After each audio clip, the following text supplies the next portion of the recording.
This video covers news and analysis of the recent terror attack in Kashmir. It may contain sensitive visuals and discussions that some viewer may find distressing. Viewer discretion is strongly advised. We unequivocally condemn all forms of violence and terrorism. This content aims only to inform and raise awareness based on verified information. Bangladeshi লেখিকা তসলিমা নাসরিন তার লেখনী হোক বা বক্তৃতা উগ্রবাদীদের সমালোচনায় সর্বদা দৃঢ়। দিল্লি সাহিত্য উৎসবের মঞ্চ থেকে পেহেলগাঁও হামলা নিয়ে তিনি বলেন, যতদিন ইসলাম ধর্ম থাকবে ততদিন সন্ত্রাসবাদ থাকবে। বাংলাদেশের নির্বাসিত এই লেখিকার মতে 1400 বছর ধরে ইসলামের কোনো পরিবর্তন হয়নি। যতদিন না এই ধর্মের পরিবর্তন হচ্ছে, এটি সন্ত্রাসবাদের জন্ম দিতেই থাকবে। পেহেলগাঁও হামলার ঘটনাকে তিনি 2016 সালে ঢাকায় হোলি আর্টিজান বেকারি হামলার সঙ্গে তুলনা করেন। তসলিমার কথায়, ঢাকায় মুসলিমদের হত্যা করা হয়েছিল কারণ তারা কলমা পড়তে পারেননি।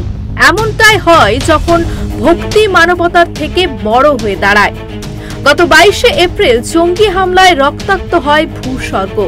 পেহেলগাঁওয়ের বৈশরণ উপত্যকায় জঙ্গিদের গুলিতে ঝাঁঝরা হন 26 জন পর্যটক। প্রত্যক্ষদর্শী পরিজনরা অনেকেই জানিয়েছেন, বেছে বেছে হিন্দুদের গুলি করে জঙ্গিরা।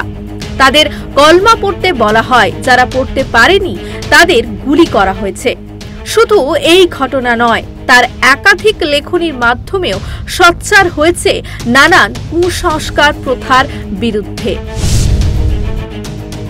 নারী অধিকার বিষয়ে কড়া সমালোচনা করে তিনি বলেছেন, ইসলাম নারীকে সমান অধিকার দেয় না, বরং নারীকে অবদমিত করে। যদিও এই ধরনের বক্তব্য তার বিরুদ্ধে মুসলিম সমাজের একাংশকে ক্ষুব্ধ করেছে। শরিয়া আইন ও পর্দা প্রথার বিরোধিতায় পর্দা, বোরখা ও শরিয়া আইনকে মধ্যযুগীয় নারী নির্যাতনের হাতিয়ার বলেই বর্ণনা করেছেন তসলিমা। ধর্মীয় গ্রন্থ নিয়ে প্রকাশ্য মন্তব্যে তসলিমা তার বই ও লেখায় কুরআনের কিছু আয়াতকে নারী বিরোধী বলে উল্লেখ করেছেন, যা ধর্মীয় অনুভূতিকে আঘাত বলে বিবেচিত হয়েছে অনেক মুসলিমের কাছে।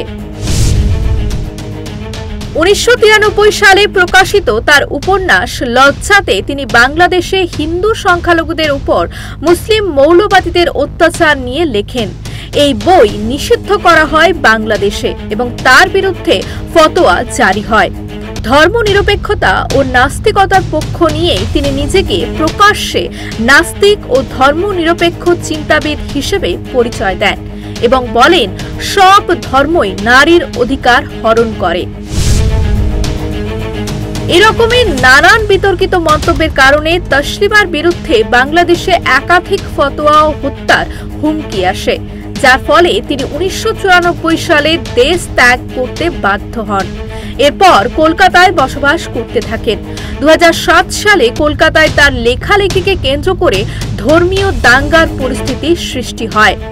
শেষমেশ পশ্চিমবঙ্গ সরকার তাকে রাজ্য ছাড়তে বলে। তসলিমার আত্মজীবনীর কয়েকটি খণ্ড দ্বিখণ্ডিত। উতল হাওয়া, নিখোঁজ স্মৃতি বইগুলিতে ইসলাম ধর্ম ও মুসলিম সমাজের প্রচলিত রীতিনীতির কড়া সমালোচনা রয়েছে। তিনি সর্বদা মাদ্রাসা শিক্ষার বিলোপ এবং নারী অধিকারের পক্ষে জোরালো অবস্থান নিয়েছেন। তার মতে, ধর্মীয় উগ্রবাদ এবং পশ্চাৎপদ শিক্ষা ব্যবস্থার সন্ত্রাসের মূল কারণ। ভারতকে তিনি তার ঘর হিসেবে বর্ণনা করেছেন এবং এই দেশের প্রতি তার গভীর ভালোবাসা প্রকাশ করেছেন। তসলিমা নাসরিন সম্পর্কে আপনাদের কি মতামত? কমেন্ট করে জানান আমাদের। লাইক দিন, সাবস্ক্রাইব করুন বেঙ্গল ফ্যাক্টস।